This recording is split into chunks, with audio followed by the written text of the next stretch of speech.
Okay, welcome to an episode of Founder in the Chair. Today I have two powerhouse women with me.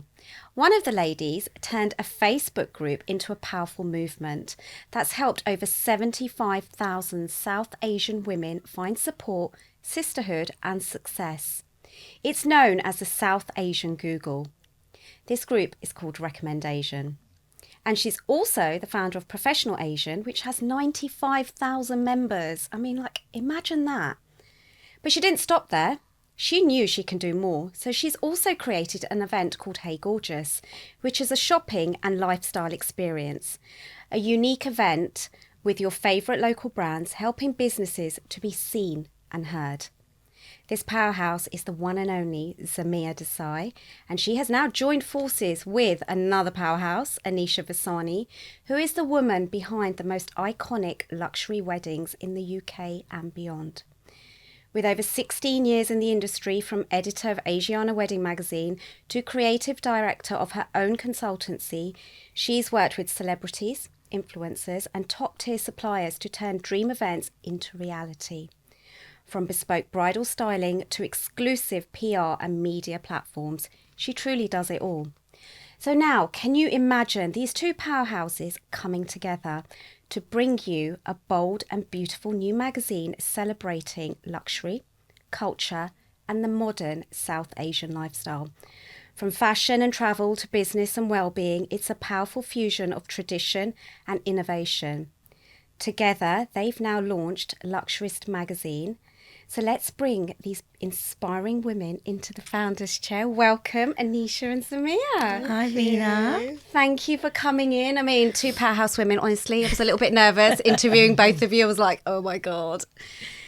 So, you never be nervous. You know us really well. I do. I feel a bit nervous after that intro. I feel like that was a beautiful quite intro. A lot to live up to now.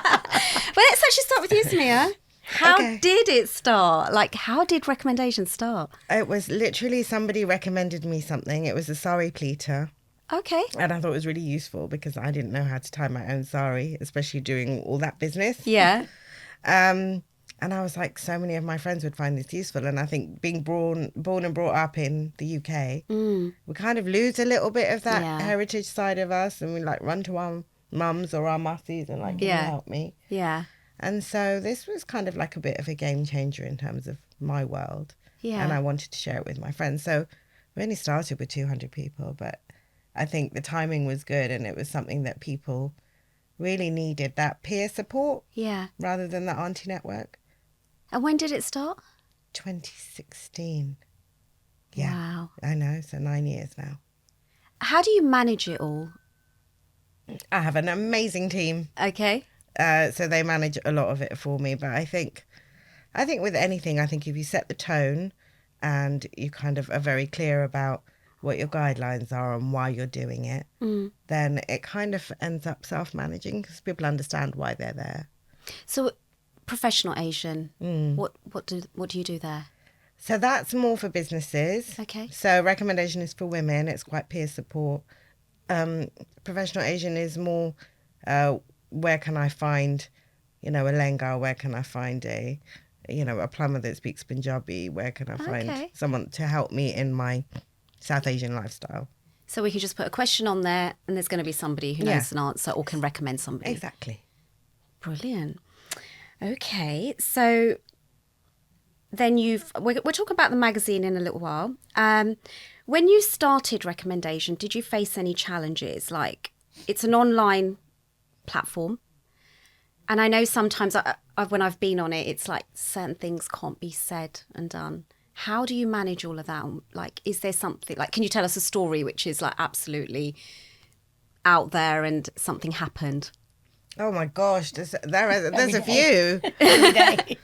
I mean, I think the most important thing for me is that we just take our members, their needs and their requirements really seriously, and we want them to feel looked after. So yeah, we've had incidences in ProfessionalAsian where guys were doing I think there was a handyman and he was doing some work and I think he made a few people feel a bit uncomfortable. And so I booted him off because I don't want people like that on our platform. And then he found my home address and he was sending me letters, and that was like a little bit scary. Oh my God. And he's like, I get 80% of my work from the platform, which is not unusual. Lots of people get lots of their work from the platform, but you can't, take advantage of people's good nature and make them feel like a way about anything. So things like that. And somebody told me that because I was married, I'm Muslim and I married a Hindu, in Islam, my marriage wasn't valid. And I was like, yeah, okay, everyone's entitled to their beliefs. Yeah. And I kind of get that and I try and respect that. But, the way that they were like kind of bullying me. So again, I decided they probably weren't a good fit for the people in my platform, because we need people that are a bit open-minded. And Yeah, absolutely. And everyone has their opinions. I get that and I respect that. But, there's a certain way to conduct yourself, and you can't push them on everybody. So I think it's it's just to be understanding, and I just want to manage it so that people can relate to each other and respect each other's opinions and understand that they're probably coming from a place of experience or upbringing or something. Yeah, Nobody's because it's so wrong. exposed, isn't it? Like you can just put a comment on and everyone can see it, and by the time you get it down, it's already out there. Yeah. So it's really good you do monitor it, and obviously now you've got a team as well. So Anisha, tell us, a global name in luxury weddings. So what drew you into this world of events? Should we start at the beginning? Oh my God. So I was only 22 when I joined Asiana Wedding Magazine.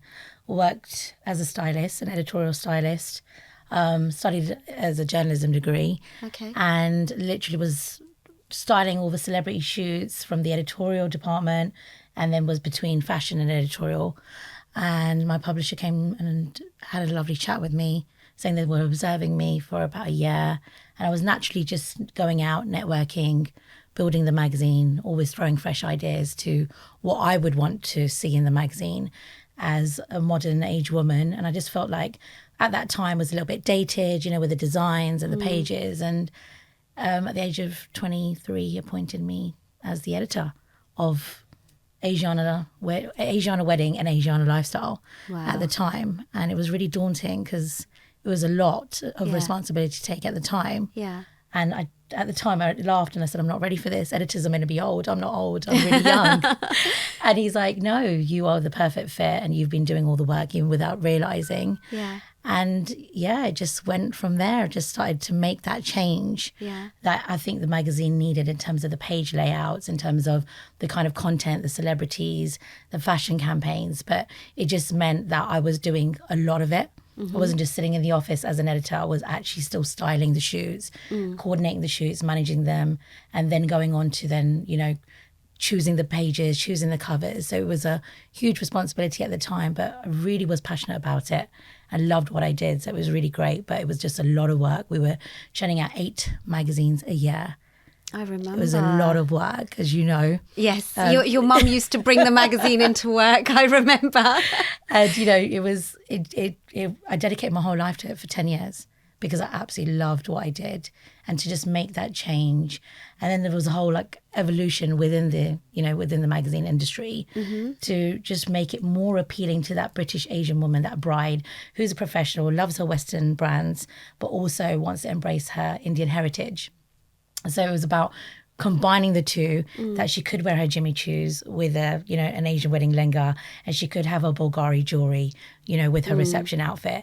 And it was adapting the two and bringing the Western brands in with the Asian brands and then styling it. And it just was received really, really well, and lots of brides. I think the rewarding bit was when brides would, say that we've been tearing out this magazine and this photo shoot, we'll take it to the makeup artist to create that look. Yeah. And we'd say to the designers, we want this exact outfit, this exact look for our day. Yeah. It was really, really rewarding, and you just feel like, okay, I'm making a difference. Yeah. And that was, I think, the most amazing part about it. I've seen you on shoots. You do get really stuck in. I do love what I do. You're not just behind the scenes. No. You're there. Yeah. Fixing the outfit or the makeup. Styling's all about storytelling, and Yeah. it really, sets the tone.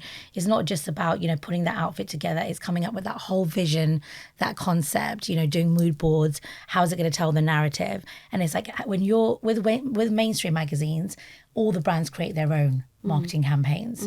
But with us, every single magazine, every single campaign you saw from the front page to the end page was created by us in-house. Okay. And so we were like the creative advertising agency as well as being the magazine. So it's coming up with 100 concepts and campaign ideas per magazine. So you've got to be completely innovative and creative all the time, from sourcing the right backdrops to the venues to the right models to, the right kind of decor and having the right creative team to bring that vision to life. And that's how your network grew. And that's how my network grew. Okay. Which then led you on to the influencer agency as well? So then in 2017, I decided it was, time to kind of just take that leap of faith. Yeah. And try and do this on my own. And it was really daunting. Yeah. All I'd ever known it was my first job out of university. Yeah. It was my absolute world. I didn't know any different. I was so used to working with a team of 20 to 40 people at a time. And, I thought, right, I've got to do this on my own, because the digital revolution took over at that time. Instagram, Facebook was, starting to really grow at the time. And I really wanted the magazine to go digital. But then I just thought, right, maybe I need to go out there and do something a little bit different, because I had all the amazing contacts with all my celebrity friends, knew all the models who were like becoming great influencers. And then I think a lot of the brands started to say to me, we'd love for you to then create our campaigns specifically for us, so we can then use it for our website and our social media platforms, which was just as important, because they needed that whole brand identity then for social media, rather than now just wanting it for the magazine. And they wanted it consistently because they needed posts every day or content every day. So I took that leap of faith, started working with them, and 8 years down the line, still going strong, and I've built a really good, in God's grace, great relationship with all my brands, and then connecting the Western brands now with the South Asian influencers and the talent, because I had a great relationship with both sides, with the talent, with the influencers, and then obviously with my brands. And then a lot of mainstream brands started approaching me saying that we want to make sure that our campaigns are a bit more diverse, appealing to more of the South Asian community. Can you help us cross that bridge? So it was just so wonderful then working with like Smashbox, NARS, MAC Cosmetics at the time, and then consulting for like, brands which had, Vivienne Westwood and all the wedding brands. So yeah, it just felt great, and I just felt I had a bigger purpose in my career. So the leap of faith was worth it. It was worth it. So you mentioned you wanted the magazine to go digital. So then you met Zamiha. Yeah. How did this marriage happen? She is my work wife. I saw Absolutely that on is. Instagram the other day, your work wife. Absolutely. We actually met, like me and Anisha had launched our own businesses at the same time, and we'd met like initially at a PR event. Okay. What's that actor's name? Salman Khan. I know I run like South Asian stuff, but I'm like the biggest, like I don't know anything about the culture, which is why I need RA so badly. Yeah. I love your honesty in that. No, though. it's true. But I think And that's that's part where of it why comes the platform from. works, Yeah. because I haven't got a clue. Yeah. So we'd been at that press conference, and that's the first time we met, and we got on quite well. We had a few mutual friends, and How many years ago was that? 2017, wasn't it? Yeah, 8 years ago. So and I think our paths crossed now and again, but we were actually last year invited to Bahrain and Jaipur. We had this on a fam trip. crazy familiarization. Nobody knows what a fam trip. Oh, sorry, a press trip. What did you call Where it? you go and It's review it. Fam, that means like familiarization, which I didn't know. I was like family. Were we all Yeah, like, when she just said that, I was Yeah. like, okay, all right, thank you for clarifying that. So we'd gone to Bahrain, and then we were going to Jaipur straight afterwards, and I said to her, if you're doing both as well, there's no point in coming back to the UK for like one day and going back out to India. Yeah. So we ended up staying in Bahrain, which is beautiful, by the way, for a Stunning. couple of days, and then going directly to India. So You know, we just kind of were talking and about the kind of things that were missing from, from people championing the South Asian community. So she's doing her bit, you know, I'm doing my bit. And I think it's something that we both really believe in.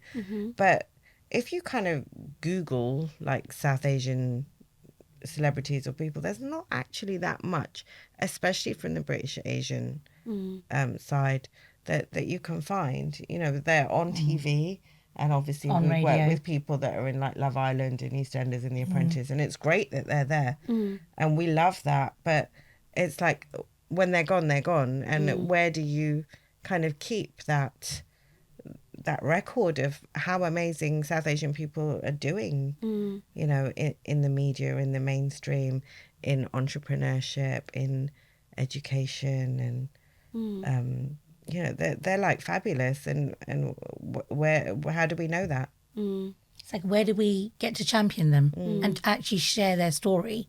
Because I was doing the campaign with a lot of them anyway. When, you know, Hopsy left Apprentice, we would do a creative campaign.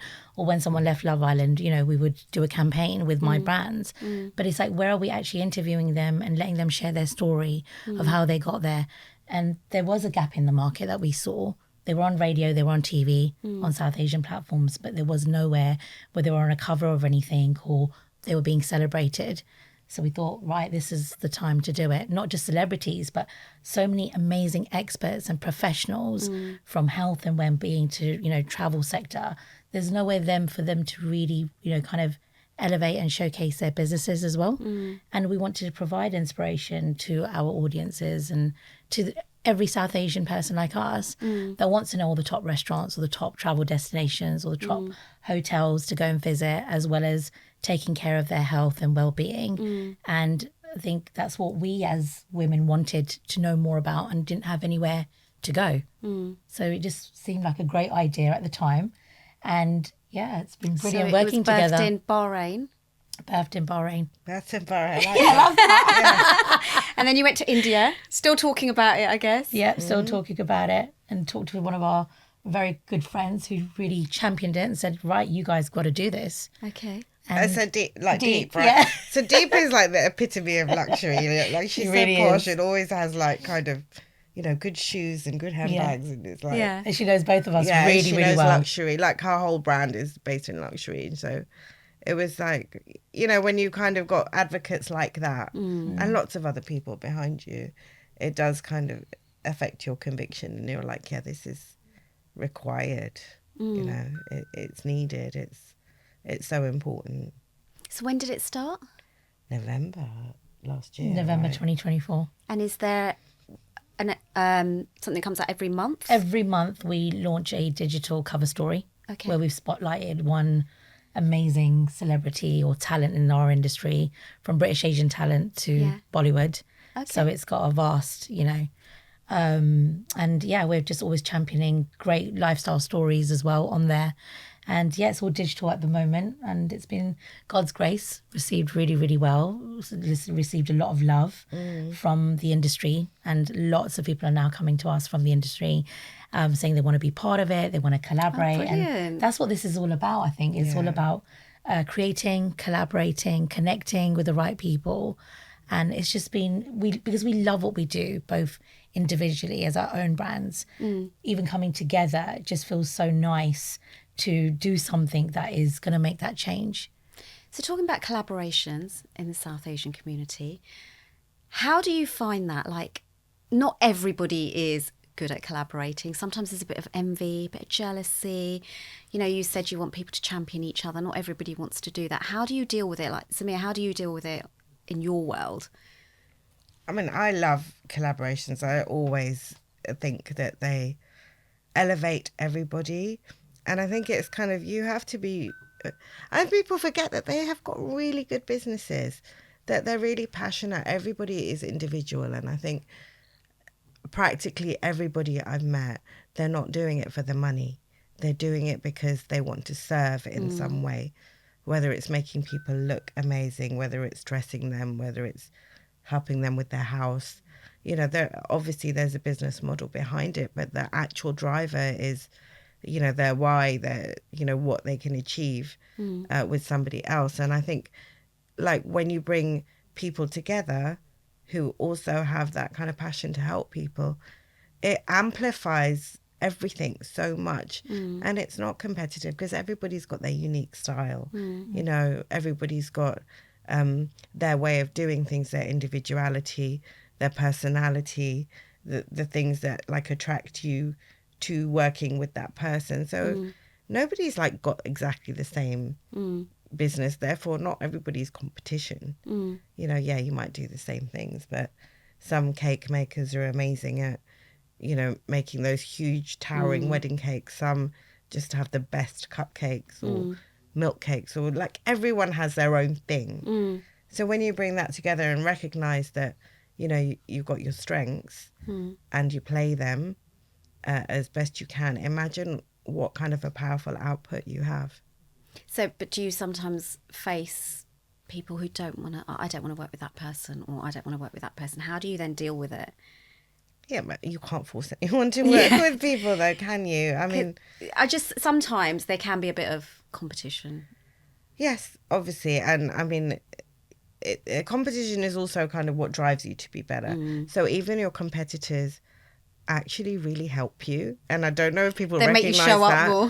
They do. They make you show up and you're like, you can't help it, like, but judge what somebody else is doing, like if you do that or not. But it kind of does show you what you could achieve, what you could be capable of, and it inspires you to a certain degree. And it works both ways too. Yeah. And I think actually if you're sitting there in a really like, I want to crush them because they're my competition, I don't think that's a healthy place to be. And I don't think that's good for your mindset, for your mental health, for your general well-being. I think you need to definitely take the positives. We're never going to stop competition, but then that's what runs a lot of commerce. I mean, you're both really good at connecting people, and then you two coming together, that's just amazing. But before we go on to Luxury Magazine, a little bit about Fashion Brunch. Tell us about that. Because I know, was it not your last one, the one before, it was Zamiha's idea for the catwalk, wasn't it? Yeah. Tell us a bit about that. So Fashion Brunch was launched 7 years ago. When I came out of the industry, I felt like exactly that. I felt not enough women were supporting each other enough. Yeah. I felt it because I went from being in this very powerful role as an editor of a magazine, and then suddenly I felt like when I was a little bit lost, a little small fish in a massive pond, with this whole leap of faith that I'd taken, it was really daunting.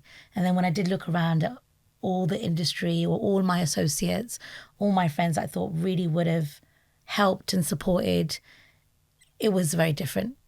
And it felt very lonely. And suddenly I felt like all those people that I had really championed and supported over the years were nowhere to be seen. And it was really, really hard. And I always talk about it at my Fashion Brunch. And then I thought, and then there was feeling that there was just a lot of, like you said, people just being really lovely to your face, but then saying other things behind your back. And I, for one, was always kind of misunderstood. Everyone always felt I was judged a lot, from being the editor of Asiana to then now being this person, and this kind of perception that was always perceived around me when people didn't really know me and who I really was. Yeah. And if you know me as you do personally, I'm just Anisha, who's just a normal person, caring, loving, just work with my heart and wear my heart on my sleeve. But a lot of people kind of perceive me to be this very intimidating, arrogant, woman in the industry. So I felt like I wanted to kind of really change that perception of myself, but just get women to encourage and support each other more. Because when I was working on doing a lot of campaigns, I did used to hear, I don't want to work with this person because of that. And I don't want to work with this person because she's my competition. And I thought, right, I need to create a platform where I'm going to bring all these women together in the same room. It's going to be challenging, but I want them to support one another, because actually they will see that they will be able to, by just collaborating, it will just be so much more powerful. Yeah. and they will be able to champion each other and do so much more in terms of collaboration, that I saw it happen when I was able to make them see sense, to say, right, I'm going to get you all in the room together and we're going to do this, and you're going to see the impact it's going to have. And no one is your competition. If you just stay in your own lane, focus on what you do, believe in yourself and believe in your brand, it can't affect you. I know it's hard to fall off. You know, I do it myself sometimes. And then I just think, no, I'm going to just do what I do best and just let everybody just support in their own way. And that's it. You'll just know. I really turned very spiritual at the time as well. And I thought, I want to create something for the Fashion Brunch, which is going to really champion and represent what women are going through. And then from taking it, we started the first one that was really the most successful one was when we did the whole plus size campaign. And I felt women started coming to me saying, Anisha, why don't you showcase real women on the catwalk that are, you know, going through social issues, are going through day-to-day things and problems that they want to showcase in a safe space. And we always obviously run International Women's Day and host it on International Women's Day. So the plus size campaign was amazing. That was received really well. It went on then to receive an award at the Asian Media Awards as a BAS campaign. And Amrit, who was a producer of BBC Asia Network, was the one who came up with that concept. And it was then for me to then find a designer that's going to be able to then create a collection, which was the toughest part. And even then it opened up my eyes that a lot of my designers out there actually are not catering for the plus size woman. And that really upset me because I thought, that's not fair. Not everyone's going to be a size 8 to 12. And why are more of my fashion brands not accommodating to this? And luckily I approached Nim's Boutique. She went up to a certain size. And then afterwards I said, please trust me on this. This is going to change everything for you, because suddenly you're going to be that brand that is going to cater to the plus size women, and you will have so much business from this. She took a risk on it. She believed in me. She trusted me, and she did it, and it worked wonders for her. Then she started getting orders, not just from the UK, but globally. Oh, wow. When this campaign went out. And that's when I knew it was a turning point for the Fashion Brunch. That's when then I knew that, right, we need to start championing more stories like this. And then the next one, Zamiha. Did you say that you won the media award for that? Yeah. I said that. Yeah. Okay, we won the award. I missed that. I'm just trying to press it. But very proud of Anisha for winning that award. Yeah. That's like a big deal. Yeah. Like, you know, the Asian Media Awards are a big deal. And I think, you know, to have a campaign, especially in the competition in that category, which there was some, you know, outstanding work, and they all do outstanding work. But to win that, I think there was big. I was up against big agencies for that campaign, and I honestly didn't even think we were going to win it. Yeah. And then I was nervous, and you know, I'm never lost for words, right? I was lost for words on stage, where a lot of my peers were like, Anisha, you're never lost for words. And because it meant so much that finally, after all the hard work and dedication in the industry for the past 18 years, we finally got the recognition for the work of changing narratives, of making that purposeful, you know, change in our industry. It really was really like special moment for, I think, everybody and all the women and all the creatives that work so hard. And then the following Fashion Brunch, Zamiha came up to me with an idea to say, you know, why don't we champion warrior women of our industry? And with her great platform with RA, you know, she was able to put it on there, and so many women wrote in about stories that they really wanted to share. And it was so hard at the time. We were sitting there for hours thinking, which story are we gonna pick from this? And we saw the common story was cancer. Okay. All various forms of cancer, from breast cancer to, you know, liver cancer to ovarian cancer. And we thought, right, okay, we're gonna champion women that are survivors of cancer. And it was so powerful because it was a vast age group, from, you know, young women that had been diagnosed to older women that have diagnosed, and just their journey. And it's probably been one of the most emotional campaigns I've ever had to do. Like, it's given me goosebumps now. I was crying. Well, at Fashion Brunch, like, you know, you cry when you kind of read the letters. And sadly, one of them we have lost. Yeah. Yeah. Yeah. We lost Suk. Yeah. But they were all amazing, and it made me cry a lot. Like, I wasn't expecting to be that taken by it. And all the women were like, we're meant to come to celebrate International Women's Day. And, you know, they all glam up and dress up, as you know. You've been part of all of them. Yeah. And they're in tears and they're like, you ruined our makeup, Anisha. And I'm like, I'm so sorry. But it was really important to highlight, you know, the journey that these women go on and the resilience and strength of them, and to champion them as stories that more and more women started to hear about this. And then after that, we had an influx of women just writing in to either Zam or myself to say, can you champion this story? Can you champion this? And every story just at the time just feels right. And last year's one was probably the most powerful again. And, you know, every year I think, how am I going to top it from last year? How am I going to make this more bigger and successful? And a lot of women I knew were suffering from all forms of abuse, whether it was physical, domestic, mental, emotional, financial, which was another story that came from recommendation. I didn't even know that financial abuse kind of existed like that, where they were being impacted. And again, I'm only meant to have 8 and I ended up picking about 9 or 10 because, again, you just couldn't choose because all their stories were so powerful. But I think we were just so proud at how many women wanted to come forward And onto tell the the platform, story, share their story, and then do the catwalk. And they've never done a catwalk in their lives. And just the power and the confidence boost it gives them, for me, is the most rewarding thing. And I turned the last Fashion Brunch around in 4 weeks, which I don't even know how I did. Blood, sweat and tears, because I just lost my brother in February this year. But I knew that it was my purpose again to go and do it because that's what he would have wanted. And it was a very emotional time. And again, having her just by my side, this is what it's about, just supporting me through it, helping me to get the women on there, you know, really sharing and getting, you know, all of her amazing network of women to be there and attend, and even yourself and all the phenomenal women that we have there that want to be there. I could see when I was just standing on the side watching just the audience reaction, because I'm always running around, I could see how many women were crying in the audience.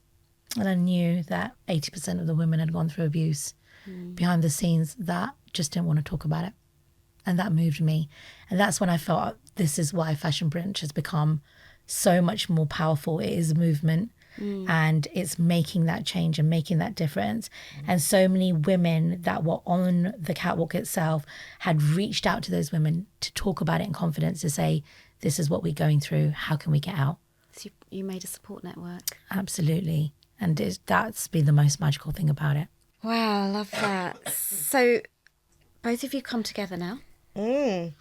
So why is it important to create a magazine like Luxurist? I know you said there's a gap in the market. What's happening next? Like, if somebody thinks, well, actually, do you know what? I'd like to be featured. What do they do? How do they get in touch? And what's going to happen next? Like, tell us more. We've had all kinds of people like reach out one way or another, and I guess it depends on what they do. And some people just want to talk about their business, and some people want to talk about their personal stuff. So I mean, it all varies, and how we do it. Some people will go see online. We've got some great apps that people can just do interviews on in the comfort of their own home. Okay. So we have like different ways of managing things. And I think because it's all new, we're still navigating a lot of it to see what's working, you know, in terms of, you know, what content is hitting the best. And at the moment it is about people's stories and, you know, what they've been going through, like Tars, like IVF fertility story. journey, and you know, Kalila as a Reva, and there's so many stories that have really had like an impact and a resonance with so many people. But you know, even on the other side, people like knowing about, you know, financial advice, or I think like the diabetes one that Sujata did really well as well, because people need to know about how to prevent diabetes, and it's so prevalent in our culture as well. And then just, I guess, experiences and things that people can do that isn't, you know, that you don't necessarily find out about, like retreats and stuff. So so you went to India recently. I saw that. Did. Oh my God. Tell See, us about that's that. completely, that wasn't in Luxurist. That was like, Professional Asian, but actually I do want to write something about it because it's a fully concierged service. So normally when you go to a retreat, they've planned everything. They've planned your meals, they've planned the activities for the day. You might have a little bit of flex. But this one is individualized, right? So the big thing with it is there's a load of AI that can scan your body and every part of your body, and like DEXA scans, so bone density, fat, cancer scans, genetic scans, what's in your DNA, what you might be prone to in the future. So the level of detail it goes down to is insane. And then on top of that, you have the doctors, like the actual people, not just AI, but people, but specialists in hospitals that corroborate that will do extra scans, that will ask you questions pertaining to your health and stuff, and make sure that you can get the right treatment, or you're on the right course of vitamins, or whatever you need basically. And then like the holistic side of it, so some of them, like if you prefer Ayurveda, you can do that kind of stuff. If you prefer like personal development and life coaching or yoga or something, you can literally do whatever you want. You can go onto machines, or you can have like, therapies where you have a therapist. There's just a whole range. So it's really impressive in the way that you can customize it to yourself. And all in, it costs so much less than doing the same thing in the UK. And if you have like a treatment, like I don't know, you might want some cosmetic, like a cheeky tummy tuck, or it could be like a hip replacement or something. If you do that in India, and the whole aftercare, and then you're insured for a year when you come back to the UK, which is something that nobody else does. Yeah, I was just going to say, because once you have a treatment abroad, then they don't want to know here. But they've got a massive network of specialists and doctors and stuff here, so you are actually insured. You can go talk to them for the year afterwards. So it's insane. So just for your full body MOT is great, but everything else it's just fantastic. So you're helping that business in India now through Professional Asian. And they're exhibiting at Hey Gorgeous, and they're really getting their name out there. And again, it's something, because they have that 1 year afterwards, I'm like, that's really important. Because I think that's where a lot of people, they don't get the cover. We need to go get this scan done, right? Should we go, Anisha? We should. Let's book on. Maybe Sam can sort that out for us. I do have a little discount code. Oh, there we go. There we go. So if anyone's listening and they want to contact Zam for this. So for the magazine, for example, and so I know they're through Professional Asian, but would you then bring on people like that into the magazine and give them more exposure? And 100%. I mean, this is something that, will benefit so many people that it makes sense to have it in the magazine. And that's exactly what we're about. We want to spread this, where can you get help for this? Where can you get help for that? Like it on that level, and this isn't, so obviously with medical travel company, I mean, you're starting at like maybe about £3,500, which is really good value for everything that you get. And it can go up from that.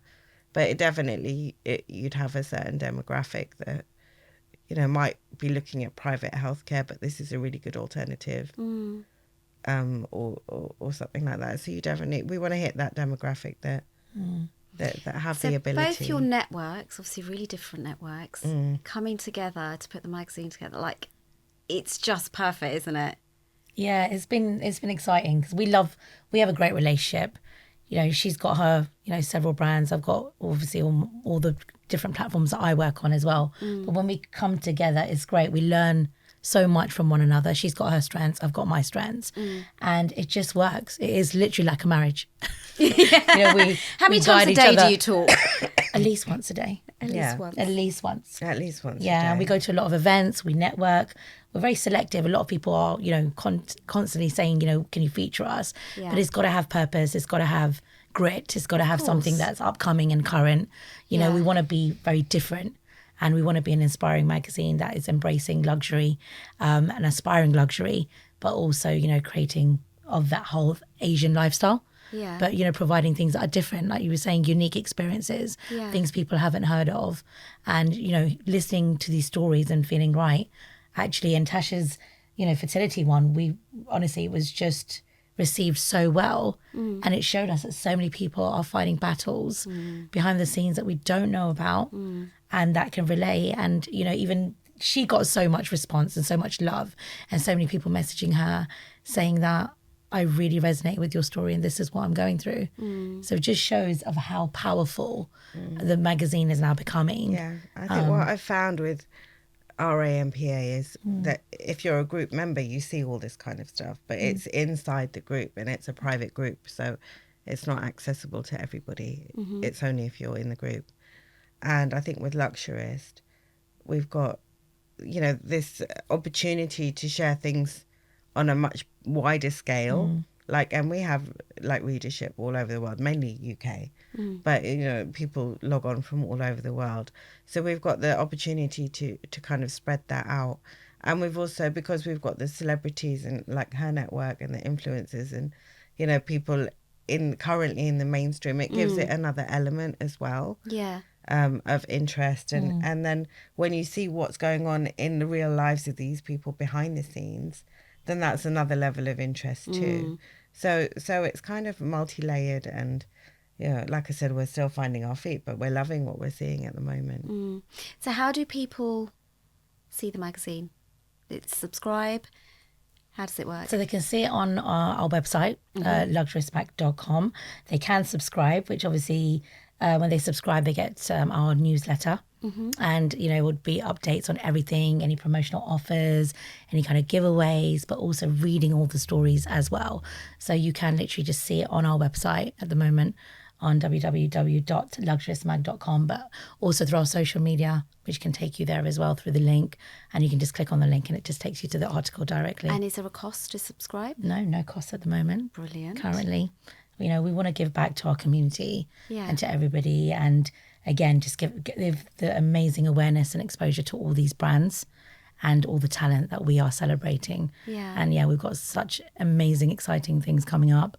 Amazing cover stories and spotlighting stories and amazing experts that are going to be on the next few months. So, watch this space. Really exciting And if things. you do want to be featured, the only thing I'd say is get yourself in early. Yes. Because it's like Father's Day, and it's like we're getting people saying, can you like, you know, show our stuff for Father's Day? And I'm like, it's in like 3 days. Yeah. Like, I would love to, but, you know, to give yourself the opportunity, I think you need to think about your lead up time. So, so we can feature stuff, but I'd say just give us some... Just give lead up some times, notice. And it's whether you're a luxury brand or you're a lifestyle brand, you know, we will be happy to, you know, have you featured in the magazine if it's aligned with our branding and aligned with, you know, our stories and the brand and our identity. Yeah.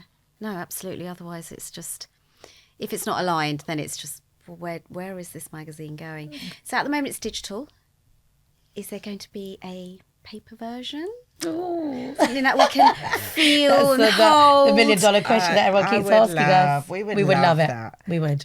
We are doing number crunching. Okay. And we are talking to people about possible synergies. Yeah. And I think that's all we can probably say At the moment. Okay. But hopefully. We'll be watching this space. Yeah. No, I love that, you know. Also, you just said it's free to subscribe at the moment. So in the future, is there going to be, will it be something you have to pay for, or is it I think likely? probably, obviously, if we go to print, then Yes. we're going to have, like, of course. printing is expensive, so we'd have to cover some of that cost. So if someone was listening now and they've got an idea of doing some sort of digital magazine and you could give a top tip each, what would you say? Let's start with you, Zam. Oh, that's such a good question.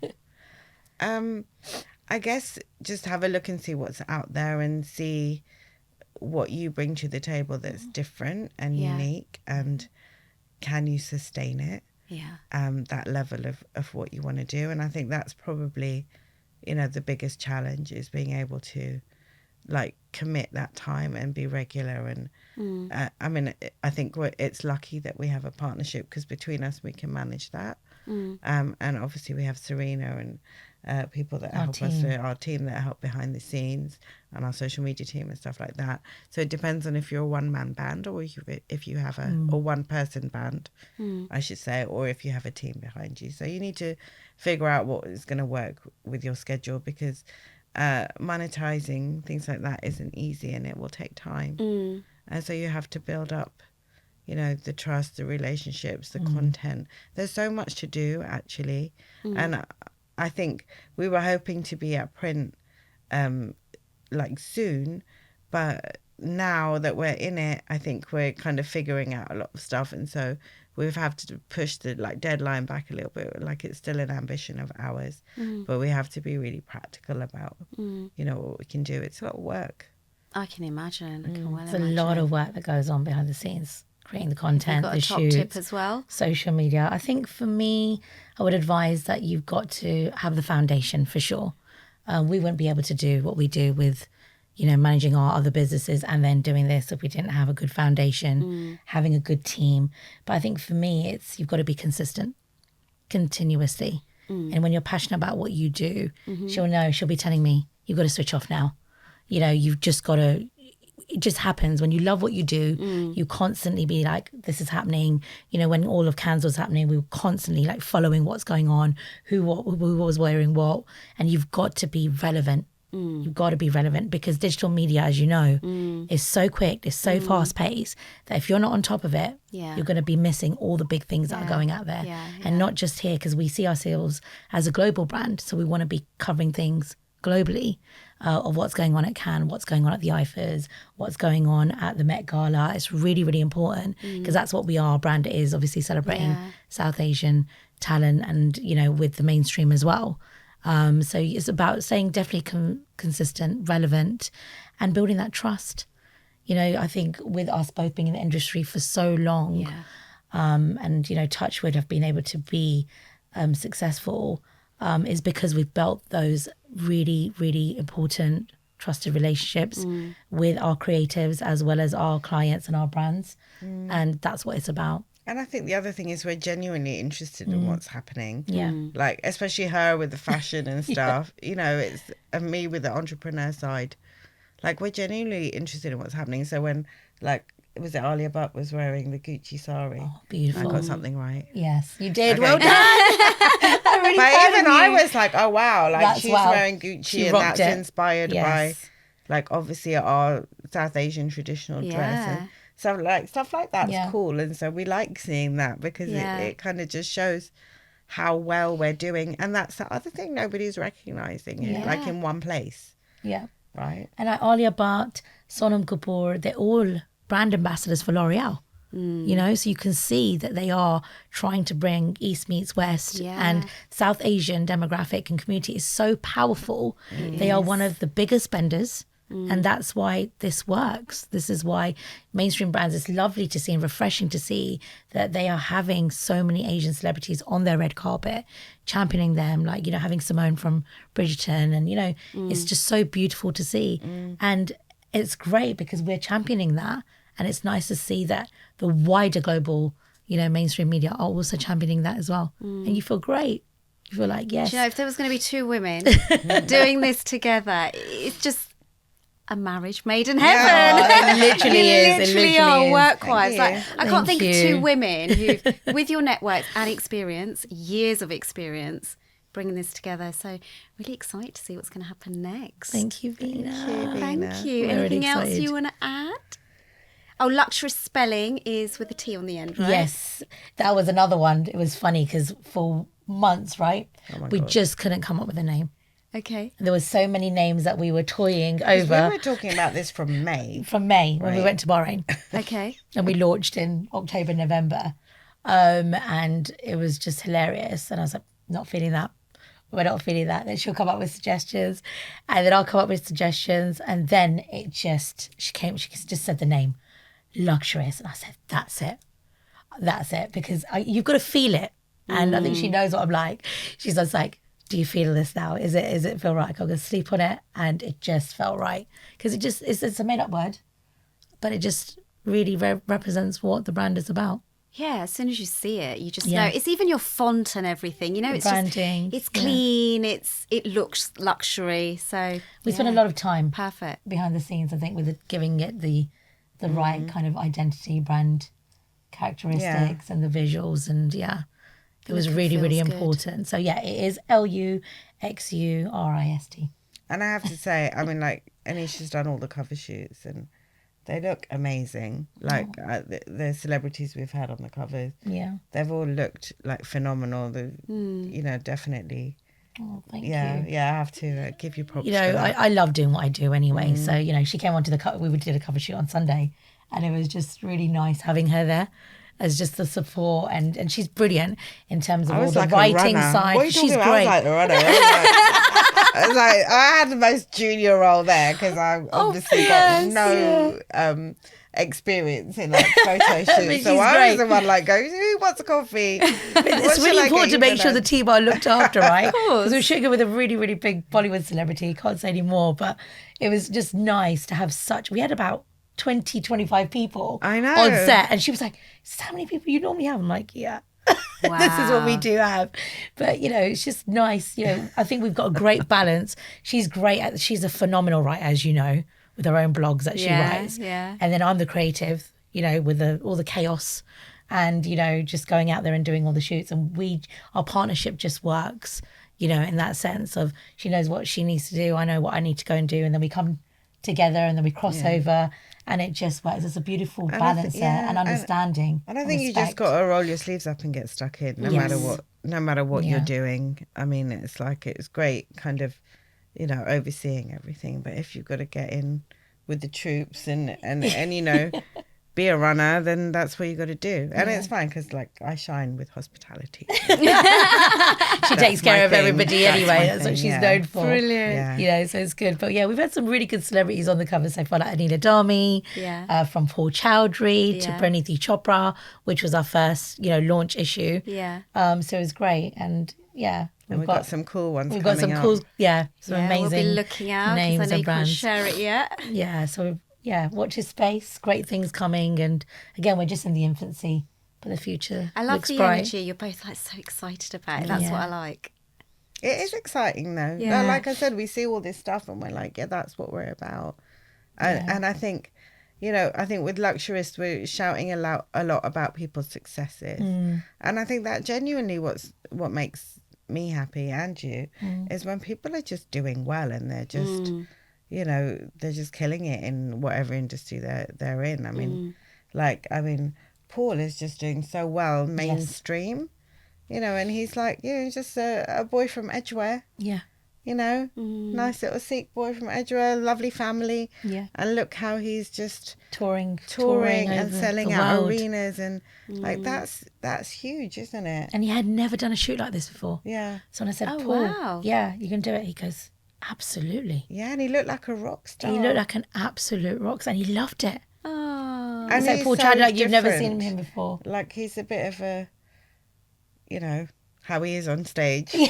Lots of But wit. actually, he's just not like that. He's actually really humble and quite introvert and just really nice. So again, it's nice to bring another, out his personality through to see another side of him, which even makes him even more special as well. So yeah, we're just creating lots of awareness now with Luxurist Magazine, you know, as a media brand and, you know, with our media partnerships. We partnered with the UK Asian Film Festival. Yes. And then we have another one coming up. Not yet. Not yet. So we have a few. Watch this space. We're partnering up with a lot of events and award ceremonies now, and just to create that awareness. A lot of mainstream brands are contacting us now, which shows that we're doing something right and finally getting that awareness and that recognition. So it's all exciting. So exciting. Yeah, we want to work with you guys. So yes, please do reach out to us. So we'll be leaving all the details below, how to get in touch with both of you, whether it's Recommendation, ProfessionalAsian or your creative consultancies. And of course, the magazine. Thank you, ladies. Veena. Thank you, Veena. It's been lovely speaking with you today.